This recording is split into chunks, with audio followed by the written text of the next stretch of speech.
JDS ಭದ್ರಕೋಟೆಯಾಗಿದ್ದ ಮಂಡ್ಯವನ್ನ ಮರಳಿ ವಶಕ್ಕೆ ಪಡೆಯೋದಕ್ಕೆ ಕಸರತ್ತು ಮಾಡ್ತಾ ಇರುವಂತ ದಳಪತಿಗೆ ಸ್ವಾಭಿಮಾನಿ ಸಂಸದೆ ಸೈಲೆಂಟ್ ಶಾಕ್ ನೀಡಿದ್ದಾರೆ. ದೆಹಲಿ ಅಂಗಳದಲ್ಲೇ ಸುಮಲತಾ ಉರುಳಿಸಿದ್ದು ಮಂಡ್ಯ ಲೋಕಸಭಾ ಟಿಕೆಟ್ಗಾಗಿ ಬಿಗಿ ಪಟ್ಟು ಹಿಡಿದಿದ್ದಾರೆ. ಇದು ದಳಪತಿಗೆ ಟೆನ್ಷನ್ ಹೆಚ್ಚಾಗಿಸಿದೆ.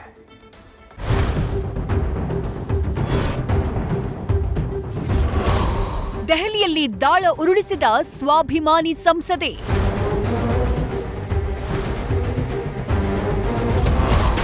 ಮಂಡ್ಯ ಲೋಕಸಭಾ ಟಿಕೆಟ್ಗಾಗಿ ಸುಮಲತಾ ಬಿಗಿಪಟ್ಟು. ಲೋಕಸಭಾ ಚುನಾವಣೆ ಹತ್ತಿರವಾಗ್ತಾ ಇದ್ದಂತೆ ರಾಜ್ಯದಲ್ಲಿ ಚಟುವಟಿಕೆ ಬಿರುಸುಗೊಂಡಿದೆ. ಕಳೆದ 2019ರ ಲೋಕಸಭಾ ಚುನಾವಣೆ ವೇಳೆ ಇಡೀ ಇಂಡಿಯಾದ ಗಮನ ಸೆಳೆದಿದ್ದ ಮಂಡ್ಯ ಈ ಬಾರಿಯೂ ಕುತೂಹಲದ ಅಖಾಡವಾಗಿ ಮಾರ್ಪಟ್ಟಿದೆ. ಒಂದೆಡೆ ದಳಪತಿಗಳು ಮಂಡ್ಯವನ್ನ ಮರಳಿ ವಶಕ್ಕೆ ಪಡೆಯಲು ಬಿಜೆಪಿ ಜೊತೆ ಮೈತ್ರಿ ಮಾಡಿಕೊಂಡಿದ್ರೆ, ಮತ್ತೊಂದು ಕಡೆ ವಿಧಾನಸಭೆ ಚುನಾವಣೆ ವೇಳೆ ಬಿಜೆಪಿಗೆ ಬೆಂಬಲ ನೀಡಿದ್ದ ಸ್ವಾಭಿಮಾನಿ ಸಂಸದೆ ಸುಮಲತಾ ಮಂಡ್ಯವನ್ನ ಬಿಟ್ಕೊಡೋ ಮಾತೇ ಇಲ್ಲ ಅಂತ ಬಿಗಿಪಟ್ಟು ಹಿಡಿದಿದ್ದಾರೆ. ಸದ್ಯ ರಾಷ್ಟ್ರ ರಾಜಧಾನಿ ದೆಹಲಿಯಲ್ಲಿ ಮಂಡ್ಯ ಲೋಕ ಅಖಾಡದ ಚರ್ಚೆ ಮೈಲೇಜ್ ಅನ್ನ ಪಡ್ಕೊಂಡಿದೆ. ರಾಜ್ಯದಲ್ಲಿ ಲೋಕಸಭೆ ಚುನಾವಣೆಗೆ ಜೆಡಿಎಸ್ ಬಿಜೆಪಿ ಮೈತ್ರಿ ಮಾಡಿಕೊಂಡು ಕಾಂಗ್ರೆಸ್ಗೆ ಮಣ್ಣು ಮುಕ್ಕಿಸೋಕೆ ರಣತಂತ್ರವನ್ನ ರೂಪಿಸುತ್ತಿದ್ದಾರೆ. ಆದ್ರೆ ಮಂಡ್ಯ ಕ್ಷೇತ್ರ ಎರಡೂ ಪಕ್ಷಕ್ಕೂ ಕಬ್ಬಿಣದ ಕಡಲಿಯಾಗಿದೆ. ಮಂಡ್ಯ ಕ್ಷೇತ್ರದಲ್ಲಿ ಈಗಾಗಲೇ ಮಾಜಿ ಸಿಎಂ ಕುಮಾರಸ್ವಾಮಿ ಅಖಾಡಕ್ಕೆ ಇಳಿದಿದ್ದು ಮಂಡ್ಯ ಜನರ ಕಣ್ಣಳತೆಯಲ್ಲೇ ಓಡಾಡ್ತಿದ್ದಾರೆ. ಇದರ ಬೆನ್ನಲ್ಲೇ ಇಷ್ಟಿನ ಸೈಲೆಂಟ್ ಆಗಿದ್ದಂತಹ ಸ್ವಾಭಿಮಾನಿ ಸಂಸದೆ ಸುಮಲತಾ ದೆಹಲಿಯಿಂದಾನೇ ದಾಳ ಉರುಳಿಸಿದ್ದಾರೆ.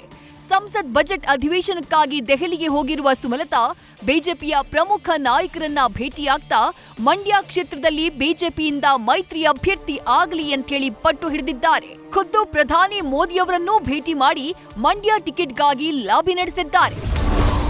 ಮಂಡ್ಯ ಕ್ಷೇತ್ರದ ಟಿಕೆಟ್ ಅನ್ನ ತನಗೇ ನೀಡುವಂತೆ ಬಿಜೆಪಿ ವರಿಷ್ಠರಿಗೆ ಸುಮಲತಾ ಒತ್ತಡ ಹಾಕಿದ್ದಾರೆ. ನಿನ್ನೆ ಬಿಜೆಪಿ ರಾಷ್ಟ್ರೀಯ ಅಧ್ಯಕ್ಷ ಜೆಪಿ ನಡ್ಡಾ, ರಾಷ್ಟ್ರೀಯ ಸಂಘಟನಾ ಪ್ರಧಾನ ಕಾರ್ಯದರ್ಶಿ ಬಿಎಲ್ ಸಂತೋಷ್ರನ್ನ ಭೇಟಿಯಾಗಿ ಮಂಡ್ಯ ಕ್ಷೇತ್ರವನ್ನ ಜೆಡಿಎಸ್ಗೆ ಬಿಟ್ಟು ಕೊಡದಂತೆ ಸುಮಲತಾ ಪಟ್ಟು ಹಿಡಿದಿದ್ರು. ಮಂಡ್ಯ ಹೊರತು ನನಗೆ ಬೇರ್ಯಾವುದೇ ಕ್ಷೇತ್ರ ಬೇಡ, ಮಂಡ್ಯ ಕ್ಷೇತ್ರಕ್ಕೆ ಮಾತ್ರ ಸೀಮಿತವಾಗಿರ್ತೀನಿ ಅಂತ ತಮ್ಮ ಸ್ಪಷ್ಟ ನಿಲುವನ್ನ ವರಿಷ್ಠರ ಮುಂದೆ ವ್ಯಕ್ತಪಡಿಸಿದ್ರು. ಇವತ್ತು ಪ್ರಧಾನಿ ಮೋದಿಯವರನ್ನೂ ಭೇಟಿಯಾಗಿ ಮೈತ್ರಿಯ ನೆಪದಲ್ಲಿ ಮಂಡ್ಯ ಕ್ಷೇತ್ರವನ್ನ ಬಿಟ್ಟು ಕೊಡದಿರಲು ಮನವಿ ಮಾಡಿದ್ದಾರೆ.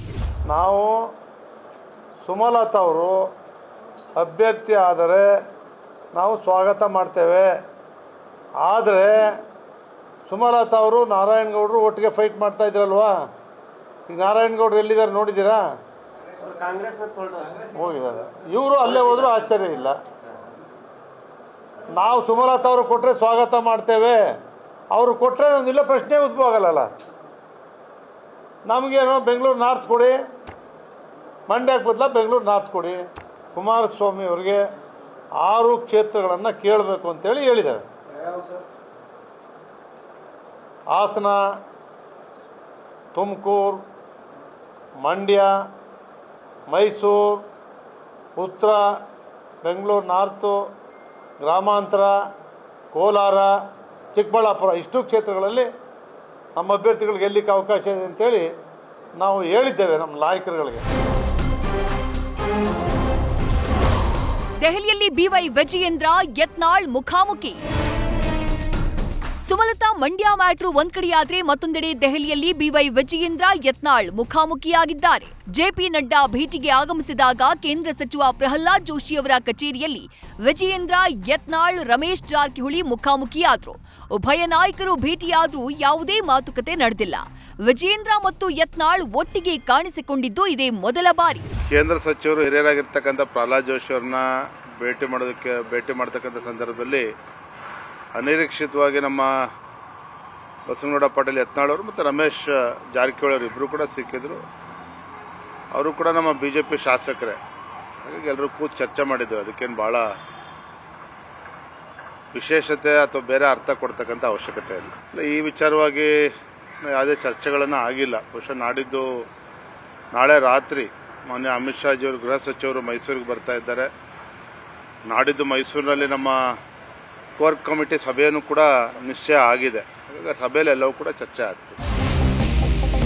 ಬಿಎಸ್ ಯಡಿಯೂರಪ್ಪ ಮತ್ತು ಬಿವೈ ವಿಜಯೇಂದ್ರ ವಿರುದ್ಧ ಯತ್ನಾಳ್ ಸದಾ ವಾಗ್ದಾಳಿ ನಡೆಸ್ತಾ ಇದ್ರು. ಅದರಲ್ಲೂ ವಿಜೇಂದ್ರಗೆ ರಾಜ್ಯಾಧ್ಯಕ್ಷ ಸ್ಥಾನ ನೀಡಿದ ಬಳಿಕವಂತೂ ಯತ್ನಾಳ್ ಮತ್ತಷ್ಟು ಅಸಮಾಧಾನಗೊಂಡಿದ್ರು.